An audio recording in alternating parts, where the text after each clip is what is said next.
Hey, welcome to Computers for the Completely Clueless. I'm Lee Keller. I'm Kim Cavanaugh. And we're going to pick up where we've left off every week for a few weeks now. We've been talking about how to take control of your computer. And as we dig in, we're talking about Windows, obviously, because we are concentrating on that platform. And we're actually on an XP machine, but it's not that much different than a Vista machine. You're going to see a lot of changes. What do you mean Vista XP? What is that? Okay, XP is the version of Windows that was the older version. Released like 3 or 4 years ago.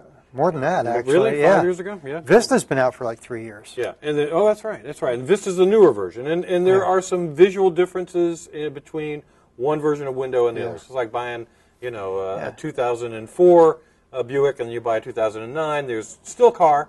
Most of them do the same thing. Right. The changes are very subtle on it, but there's still going to be changes. It's they hide things from you. Again, as always, get the main ideas that we're talking about here as we talk further about how to control your computer. And these are the settings that let you get the best performance that works for you.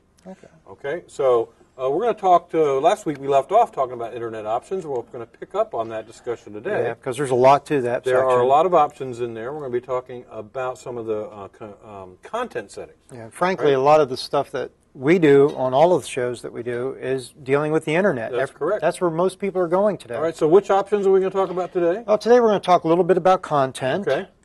And then we're going to get into the connections, which just for a second. Just for a little bit because it's important. So you know where it is. Talk about programs. These are the default programs that are used for certain things related to the Internet. Okay.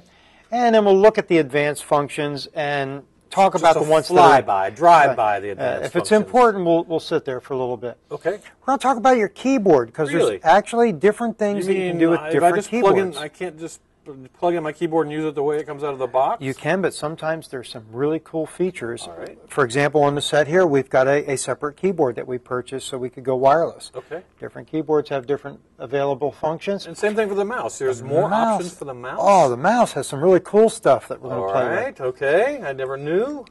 And if we have time, we'll get into network connections because when you're troubleshooting, sometimes this is a place that you have to go. All right, so once again, we're moving alphabetically through the control panel here, and this, of course, all brought to you by the Education Network. Right, and if anybody has any questions that they would like to send us, any comments, things that they would like to see us presenting on here to help them become less clueless, right there. The Education Network, Computers for the Completely Clueless, 505 South Congress Avenue, Boynton Beach, Florida, 33426. You could use snail mail to contact people? You can actually use snail mail. Wow, that means you put it in an envelope and put a stamp on it, and the postman delivers it to us. It actually gets there in the same month. Wow, that's sometimes. Amazing. All right, so let's talk about the control panel. We're going to pop over there. And remember, to get to the control panel in Windows, it's very easy. You're going to click on Start, and then you're going to click on the control panel. Okay? Very easy. Usually there's two columns, and the control panel will appear on the right. You click on that to open it up, and off you go. Now, we've talked about the different views, and there are basically two kinds of views that you can use with the control panel. If you go to Category View, it's going to give you great big buttons. It's going to put things into basically general categories. We've been showing the classic view because it's easier to kind of see all the different settings this way. And it's an ABC order. Right, it's an ABC order, and it works with our program. That's right. So well, that's let's what's just most go through important. things that way. All right, Internet Options is available from the control panel, but it's also available from Internet Explorer. Yes. So you can find that under the Tools menu. It's going to open up the exact same window. It's one thing I do like. You can find these things in different places. You don't have to, if something goes wrong, you don't have to go hunting for it somewhere else. It's usually right where you're working. Now, we covered all this in last week's show, so we're going to flip right over to the Content tab. There are tabs across the top of the window, and we flip over to the Content tab.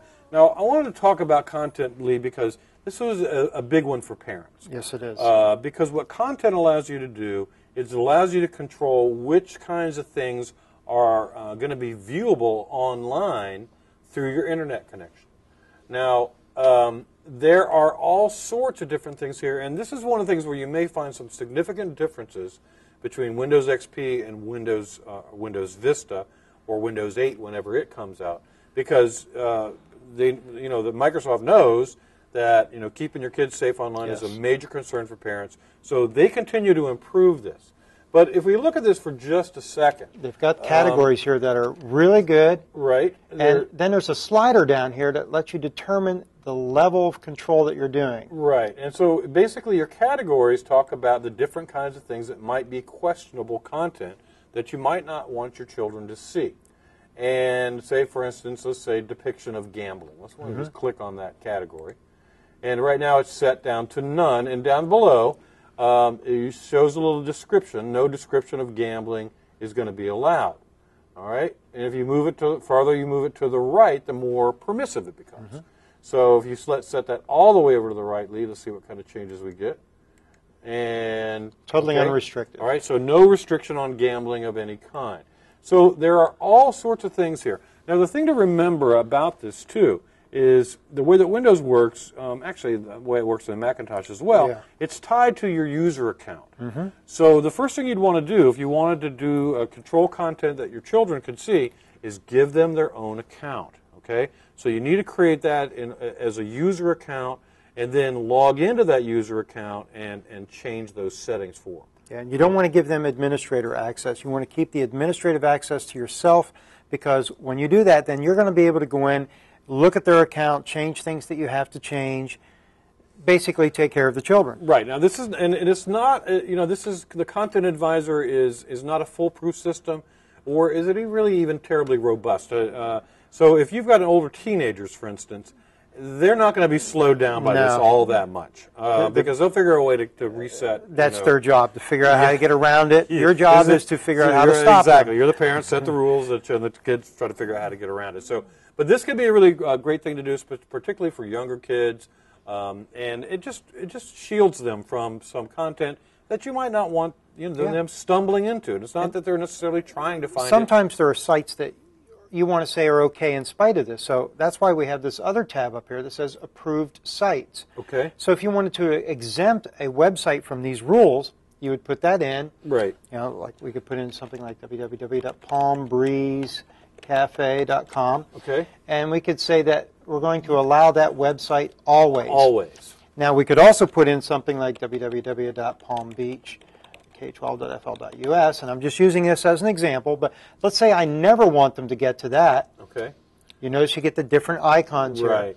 So you can set up sites that are going to be permanently blocked, totally blocked, or you can make them so that they're approved because they're exceptions to the rules. So between those two, between the Content Advisor, which basically looks at the content that's on the site, and the blocking that you can perform here, you can do some pretty good work. And we better take that one off the Palm Breeze Cafe. How would I remove that? Oh, select it and remove it.